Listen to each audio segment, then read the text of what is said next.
बिस्मिल्लाहिर्रहमानिर्रहीम। जो आज हम लोग दर्जा 8 यानी क्लास 8 का साइंस पढ़ेंगे और टॉपिक जो है आप देख रहे हैं यहाँ पे कि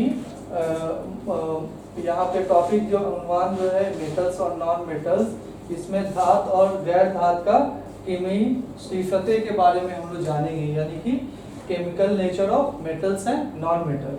तो बच्चों जब हम तभी खुसूसियात हम लोगों ने देखा था तो देखा था कि जो धात होते हैं वो कितने हार्ड होते हैं, गैर धात जो होते हैं वो कितने सॉफ्ट होते हैं यानी आसानी से टूट जाते हैं। और उसके बारे में हम देखा था कि डक्टिलिटी जो होते हैं यानी कि तार पर्जियात उनकी कैसी होती है। नॉन मेटल्स में भी यानी गैर धात में उसका जस्ट उल्टा होता है। तो ये बहुत सारी चीज़ों को हम लोगों ने इस चैप्टर में देखा है और आज हम लोग इसका अगला टॉपिक लेके आए हैं वो कि केमिकल नेचर है, जो कि कीमियाई सिफातें हैं। तो बच्चों यहाँ पे देखिए कि रिएक्शन विद मेटल यानी कि रद्द अम्ल के साथ धात, यानी कि रिएक्शन जब हम करेंगे मेटल्स को तो क्या मेटल ऑक्साइड बनाएगा। तो आप यहाँ पे देख सकते हैं कि जब हम मेटल्स को ऑक्साइड के साथ रिएक्ट कर रहे हैं तो क्या बन रहा है, मेटल ऑक्साइड बन रहा है। यानी कि जब हम रिएक्शन कर रहे हैं किसके साथ, ऑक्सीजन के साथ, तो ऑक्सीजन के साथ जब हम रद्द अम्ल करेंगे तो क्या बनेगा कि मेटल ऑक्साइड। बच्चों ये Cu जो है ये क्या है, हमारा मेटल है, और Mg भी जो है वो मेरा क्या है, वो मेटल है। तो जब जाहिर सी बात है जब हम मेटल के साथ ऑक्साइड को लेंगे तो क्या बनेगा बच्चों, मेटल ऑक्साइड बनेगा। और ये इसमें आपको जानने की ज़रूरत ये है कि जब कोई भी चीज़ जब ऑक्सीजन के साथ टकराती है या ऑक्सीजन के साथ जब रिएक्ट करती है तो उसका जो कंडीशन होता है वो चेंज हो जाता है। मतलब वो जो कंडीशन है यानी कि जब हम कॉपर के साथ ऑक्सीजन का कर रहे हैं तो वो क्या है, कॉपर ऑक्साइड बना रहा है। मैग्नीशियम के साथ जब हम कर रहे हैं तो मैग्नीशियम ऑक्साइड बना रहा है।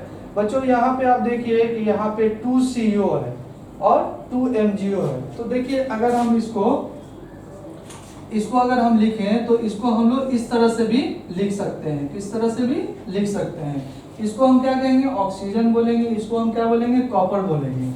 तो बच्चों इधर वाले को हम लोग क्या बोलते हैं, रिएक्टेंट बोलेंगे, और इस वाले को हम लोग क्या कहेंगे, प्रोडक्ट कहेंगे। प्रोडक्ट का मतलब और रिएक्टेंट का मतलब क्या होता है कि दो चीज मिला के तीसरे चीज को जब हम बनाते हैं तो उसको हम प्रोडक्ट कहते हैं। और जब हम दो चीज मिलाए जैसे कॉपर है, ऑक्सीजन है, तो कॉपर और ऑक्सीजन को जब हम मिलाते हैं तो क्या बनता है, कॉपर ऑक्साइड।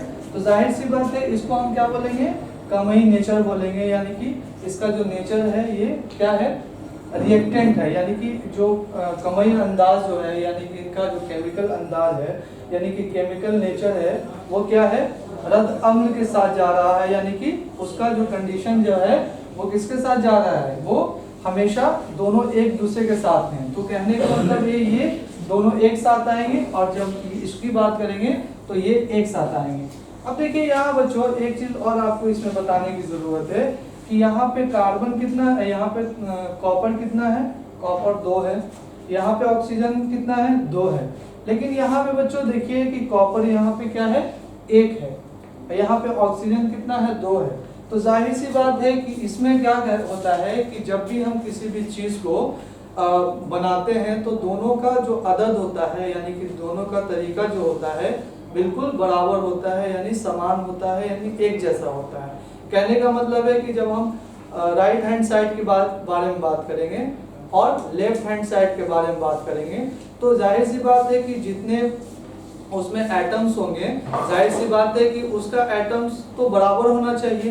तो देखिए यहाँ पे कार्बन जो है, कॉपर जो है, कॉपर का कितना एटम है, 2, और ऑक्सीजन का कितना एटम है, 2। तो जाहिर सी बात है कि ये एटम भी हो सकता है, आयन भी हो सकता है, मॉलिक्यूल्स भी हो सकता है।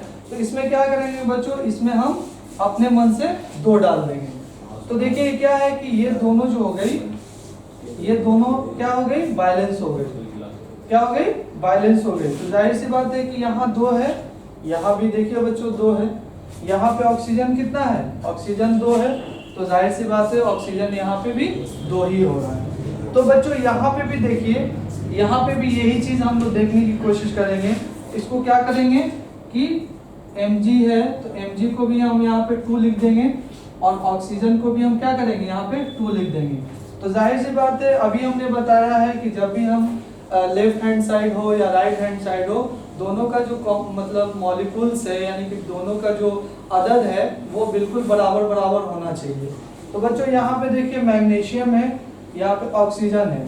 जाहिर सी बात है यहाँ पे देखिए कि यहाँ पे जो मैग्नीशियम है ये इसके साथ जा रहा है और ये इसके साथ जा रहा है। तो जाहिर सी बात है यहाँ मैग्नीशियम 1 है, लेकिन यहाँ पे मैग्नीशियम कितना है 2 है, तो यहाँ पे 2 डाल देंगे। इसी तरह यहाँ पे देखिए ऑक्सीजन 2 है तो ऑक्सीजन ऑलरेडी यहाँ 2 है। तो कहने का मतलब है कि जब हम इसका केमिकल नेचर देखेंगे यानी कि हमें सिफतें देखेंगे तो जाहिर सी बात है हम ध्यान रखेंगे कि दोनों का जो बैलेंस है वो बिल्कुल एक तरह होना चाहिए। जितना हम उधर रखेंगे उतना हम उधर रखेंगे और दोनों का जो एटम होगा वो बिल्कुल और बिल्कुल एक जैसा ही होगा।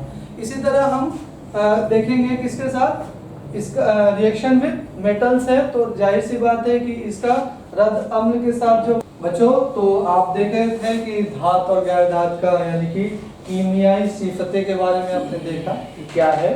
अब जब हम रिएक्शन विद नॉन मेटल्स में जाएंगे यानी रद्द अम्ल में जाएंगे यानी कि उनके साथ जब हम गैर धात को रिएक्ट करेंगे यानी कि रिएक्शन विद नॉन मेटल्स यानी कि रद्द अम्ल के साथ गैर धात, यानी कहने का ये मतलब है कि रिएक्शन विद ऑक्सीजन यानी कि ऑक्सीजन के साथ रद्द अम्ल। कहने का मतलब यह है कि देखिए बच्चों यहाँ पे कार्बन है और ऑक्सीजन है, ये क्या बन गया, कार्बन डाइऑक्साइड बन गया। तो जाहिर सी बात है बच्चों कार्बन डाइऑक्साइड के बारे में जब हम बात करते हैं तो देखते हैं कि कार्बन डाइऑक्साइड दरख्त जो है क्या है, दरख्त जो है वो क्या करता है, लेता है और हम लोग ऑक्सीजन छोड़ लेते हैं, हम लोग ऑक्सीजन लेते हैं और कार्बन डाइऑक्साइड क्या है, दरख्त लेता है ना। तो ये जो है ये हमारे लिए काफी अच्छा है। उसके अलावा ये ईंधन का भी काम करता है। ये कार्बन डाइऑक्साइड जो है ये ईंधन में भी इस्तेमाल होते हैं। जाहिर सी बात है कि ईंधन में क्या, तो इसको हम ईंधन ऐसा ईंधन है कि जो कि काफी भारी होता है, क्या कि काफी भारी होता है जो कि किसी भी चीज को बुझाने में मदद करता है। कोई भी चीज जल रहा है उसको बुझाने में मदद करता है, तो इसकी जरूरत ये होगी। अब देखिए कि ये ईंधन का मतलब, तो जो जल रहा है उसको ईंधन कहेंगे, लेकिन जो बुझाएगा वो गैर ईंधन हो जाएगा, यानी कार्बन डाइऑक्साइड क्या है, गैर ईंधन है। S+O2 ये क्या हो गया बच्चों, सल्फर डाइऑक्साइड हो गया।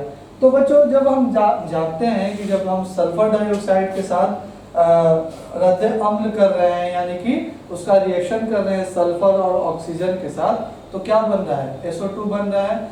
जाहिर सी बात है कि जब हम कोई भी चीज़ जलाते हैं, पेट्रोलियम वगैरह जो भी चीज़, तो जाहिर सी बात है सल्फर के साथ ऑक्सीजन को रिएक्ट करके क्या बन जाएगा, सल्फर डाइऑक्साइड, जो कि हम लोग के लिए काफ़ी खतरनाक हो सकता है। क्योंकि अगर यहाँ पे एक चीज़ और अगर हम नाइट्रोजन के साथ, इसको हम नाइट्रोजन के साथ रखते हैं तो क्या होगा बच्चों कि ये एसिड रेन का फॉर्मेशन हो जाएगा। क्या हो जाएगा, ये एसिड रेन का फॉर्मेशन हो जाएगा, जो कि हमारे जो एक्वेटिक एनिमल्स है जो पानी में रहते हैं, जाहिर सी बात है उनको काफ़ी परेशानी हो जाएगी।